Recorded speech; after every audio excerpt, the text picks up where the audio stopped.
আজকে যে বিষয়টা নিয়ে কথা বলছি সেটা হলো পুরুষ বন্ধ্যাত্ব অ্যাজোস্পার্মিয়া। এই ছেলেদের বন্ধ্যাত্ব রোগ অ্যাজোস্পার্মিয়া, এটা খুবই একটা জটিল রোগ। তো অ্যাজোস্পার্মিয়া মানে হলো যে আপনার বীর্যে যদি কোনো শুক্রাণু না থাকে বা স্পার্ম না থাকে, এটাকে অ্যাজোস্পার্মিয়া বলে। অ্যাজো মানে হলো জিরো। এই অ্যাজোস্পার্মিয়াটা আপনার বিভিন্ন কারণে হতে পারে, যেমন জন্মগত যদি ত্রুটি থাকে, যেমন ছেলেদের XY ক্রোমোজোম থাকে, এখানে যদি ক্রোমোজোমের কোনো সমস্যা থাকে, হয়তো আপনার XY এর জায়গায় একটা X বেশি থাকে, মানে জন্মগত যে ত্রুটি থাকে, সেটা হলো কিন্তু আপনি জন্মগতভাবেই আপনার অন্ডকোষ ছোট থাকবে, ফলে সেখানে শুক্রাণু তৈরি হবে না। যাদের বেশি ঠান্ডা লাগে, তাদের এইখানে ঠান্ডা লাগতে লাগতে একটা সময় কানের নিচে এখানে গ্রন্থি থাকে, এই মামস বলে, যেটাকে ফুললে এটা ফুলে যায়।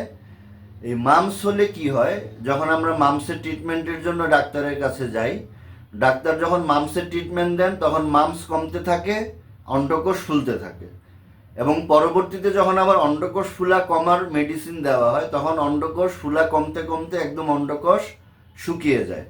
অন্ডকোষের শুক্রাণু তৈরি করতে গেলে তার একটা নির্ধারিত সাইজ আছে, যেমন 3.5 সেন্টিমিটার থেকে 5 সেন্টিমিটার পর্যন্ত একটা সুস্থ টেস্টিসের সাইজ। এখন কারো এই মামস হওয়ার পরে যদি অন্ডকোষ শুকিয়ে 2 সেন্টিমিটার, 2.5 সেন্টিমিটার, অনেকের 1.5 সেন্টিমিটারও হয়ে যায়, যদি এভাবে অন্ডকোষ শুকিয়ে যায়, তাহলে কিন্তু সেখানে শুক্রাণু তৈরি হওয়া বন্ধ হয়ে যাবে। আর যদি কারো অন্ডকোষ না শুকায়, অন্ডকোষের সাইজ ঠিক আছে, কেউ যদি অতিরিক্ত বীর্য ক্ষয় করে, তাহলে সেখানেও কিন্তু এই শুক্রাণু তৈরি হওয়ার যে টাইম আর বীর্য বের হওয়ার যে টাইম, এটার মধ্যে যদি সামঞ্জস্য না থাকে, কেউ যদি অতিরিক্ত স্ত্রী সহবাস করে, কেউ যদি অতিরিক্ত মাস্টারবেশন করে, অথবা কারো যদি অতিরিক্ত স্বপ্নদোষ হয়, তাহলেও কিন্তু এই বারবার টেস্টিসের ফ্লুইড বের হইতে হইতেও কিন্তু একটা সময় গিয়ে শুক্রাণু শূন্য হয়ে যাবে। তো কেউ যদি গরম পরিবেশে কাজ করে, যে কোনো অতিরিক্ত হিট যেখানে থাকে, এই গরম পরিবেশে দীর্ঘদিন কাজ করার ফলেও কিন্তু এই অন্ডকোষের শুক্রাণুগুলো মরে যেতে পারে। অন্ডকোষ যদি নাও শুকায়, কিন্তু তার ভিতরে সেলগুলো নষ্ট হয়ে যাবে, সে আর এই শুক্রাণু সেলটা তৈরি করতে পারবে না।